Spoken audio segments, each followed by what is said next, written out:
Hello, I'm Courtney, what's up, and today I am going to be doing the Hamilton book tag. So a few days ago I saw one of my really good BookTube friends, Erin from Neverland Books, do this tag, and I watched it and I really loved her video.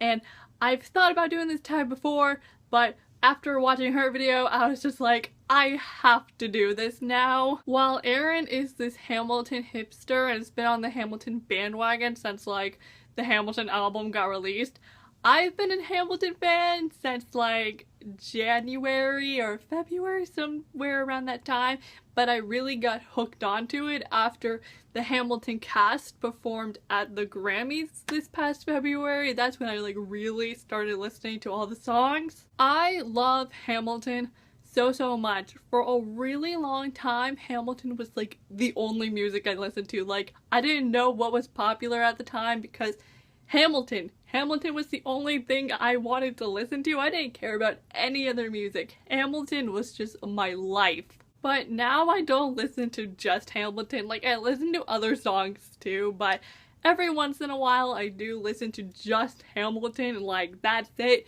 But sometimes I have to break away from Hamilton just for a little bit and listen to other songs. But today I am going to be doing the Hamilton book tag. I am so excited because Hamilton and books, that's like the best combination. So let's get started with the tag, shall we?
For the room where it happens, the question is to pick a book world you would put yourself in, and my answer for this is not going to be shocking at all. Literally, I'm going to put myself in the Percy Jackson world. I'm pretty sure I say this in every single video of mine, but I am Percy Jackson trash. I love Percy Jackson so much, and even though these books like take place in like the modern world and they're in New York and all, like, I want to be with all the Greek stuff in Camp Half-Blood. The Percy Jackson world is the best world, okay? I love it so much, and I want to go to Camp Half-Blood so bad.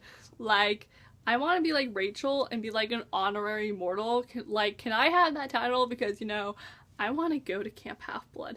And just, I love these books so much.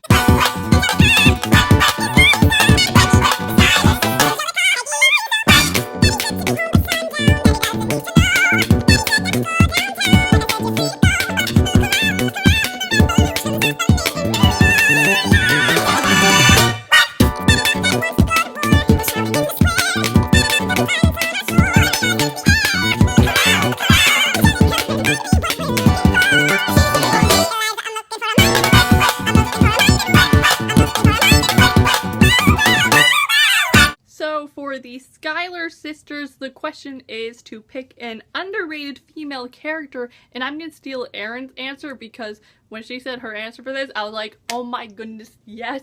And my answer is Hazel from the Heroes of Olympus series. I love Hazel so much, and I feel like I definitely don't talk about her as much as I should because Hazel is a wonderful character. I love her to death, and she's so kick butt.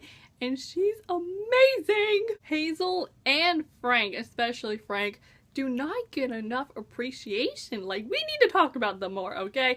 Because they are wonderful human beings, and they're my two little precious cinnamon rolls that I love dearly, and they both kick butt, and they're so wonderful together. I imagine death so much it feels more like a memory. When's it gonna get me? In my sleep, 7 feet ahead of me. If I see it coming, do I run or do I let it be? Is it like a beat without a melody? See, I never thought I'd live past 20.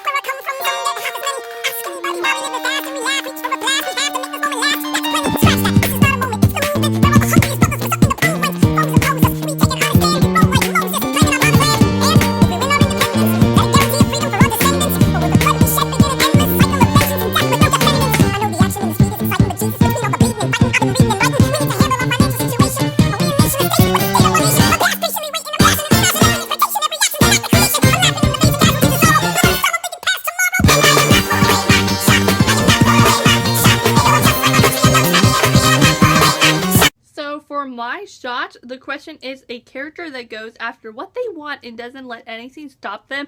And for this, I'm going to choose Elaine from the Throne of Glass series. If Elaine has a goal, she is going to achieve that goal and achieve it all. Like, she will get what she wants. She doesn't care what she has to do. She's gonna get what she wants no matter what the cost is. Elaine will fight for what she believes in, and she will protect her friends and her people and now her country with all she has, no matter what the cost is.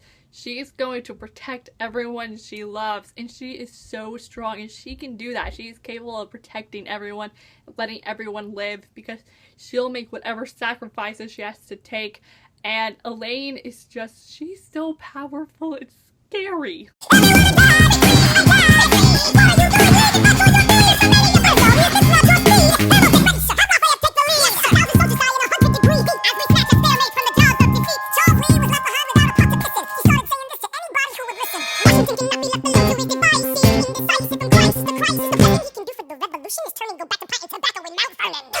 So for Stay Alive, the question is to pick a character you wish was still alive, and I'm going to say someone from The Last Star.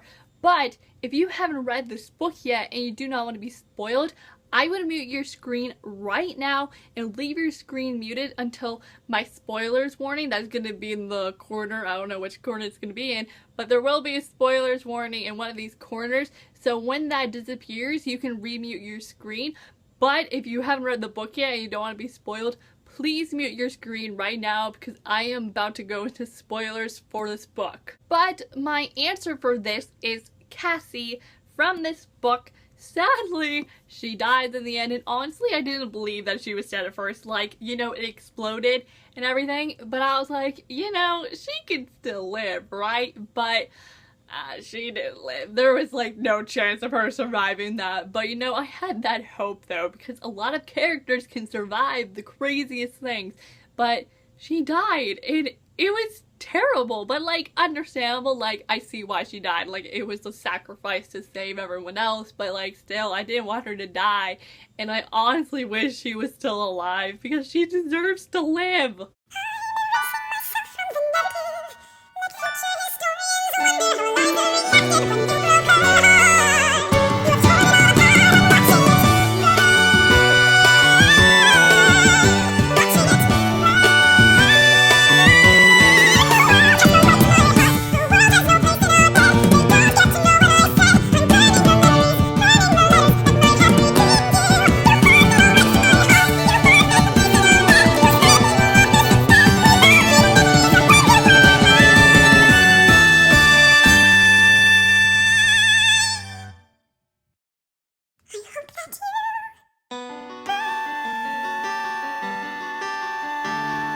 So for Burn, the question is the most heartbreaking end to a relationship you've ever read.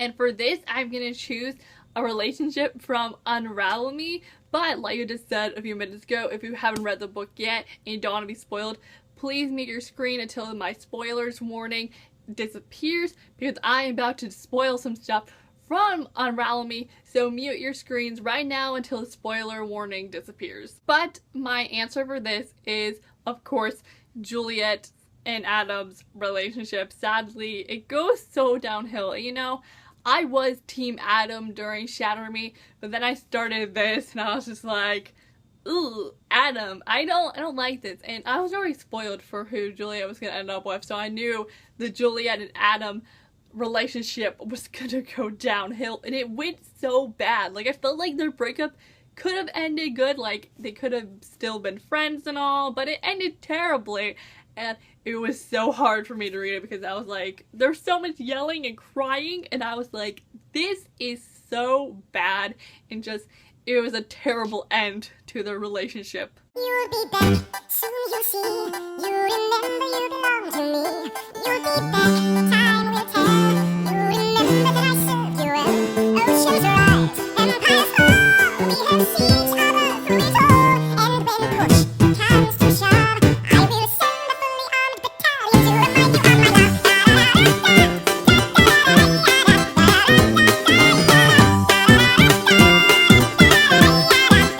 love. So the question is to choose the sassiest villain from a book. And for this, I'm going to go with Queen Lavanna from the Lunar Chronicles series. Even though I hate Queen Lavanna with like all my heart and soul, she still has like her sassy moments. Like, she could be a savage and it's great. Queen Lavanna's sass level is up there, and also her anger. She can get really angry with her words. So I think Lavanna, she's pretty up there with her sass.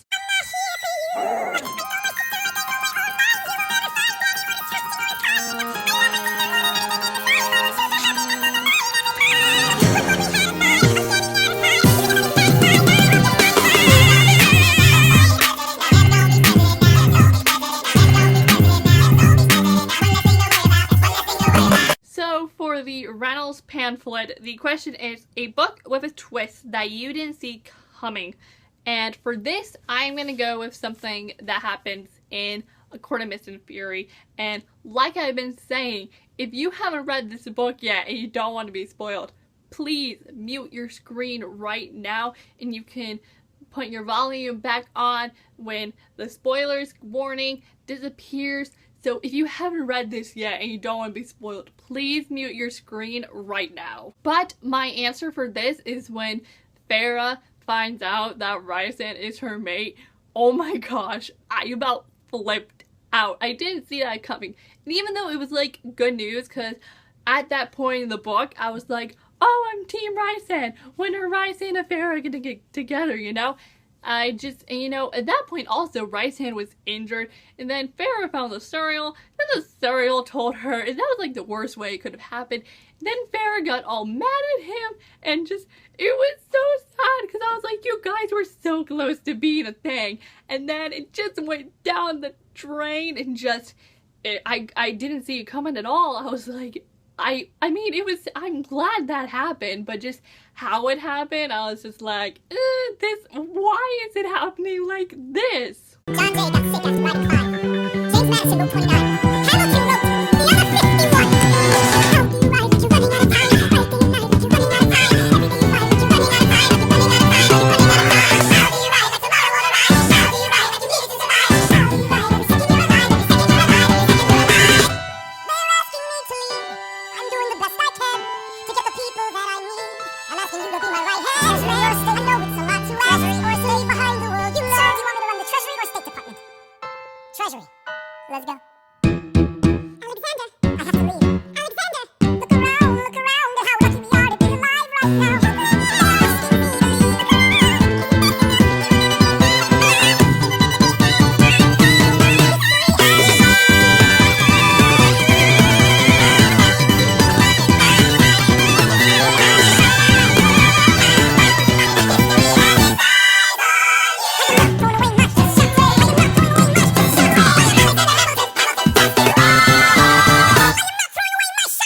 The question for Nonstop is to pick a series you marathon, and for this I'm going to go with the Raven Cycle series by Maggie Stiefvater. I marathoned these books throughout March and had such a fun time reading them. Like, this is one of my new favorite series of all time. I love these books so much, so I read all 3 back in March, and then later in May I read The Raven King, which that's one of my favorite books of this year, and just this series is so good.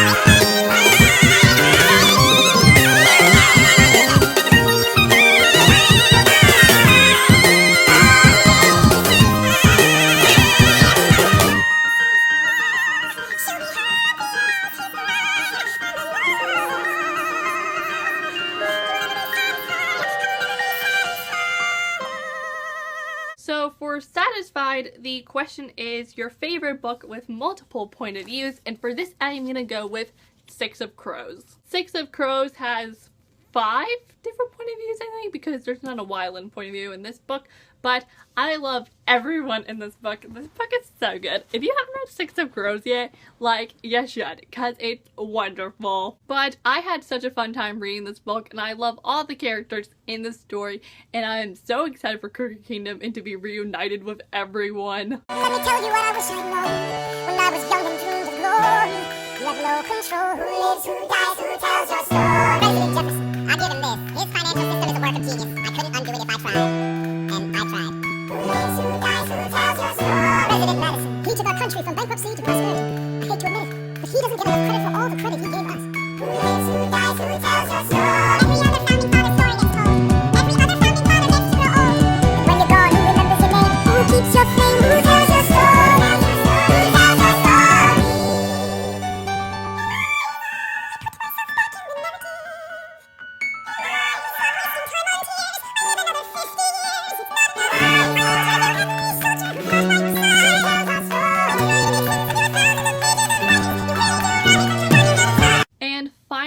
Who lives, who dies, who tells your story. The question for this is a book or series you feel like will be remembered throughout history, and for this my answer isn't going to be shocking, but I'm going to choose The Last Olympian by Rick Riordan. This book is one of the best finale books ever. It is so good. Like, the moment you open it, stuff starts happening and there's so much action and drama and just all the feels, and just, it's so good. And I feel like overall, all the Percy Jackson books are going to be remembered throughout history because these books have made such a huge impact on the world, and they've made a huge impact to me, and I'm going to be like talking about these books until the day I die because that's how trash I am. But these books are amazing, and they make kids and teenagers and like so many people around the world so happy. But that, my friends, was the Hamilton book tag, and I hope you all enjoyed this video. I'm Courtney, and I'll see y'all next time with a new video up soon, so I will see you then. So bye. Yo!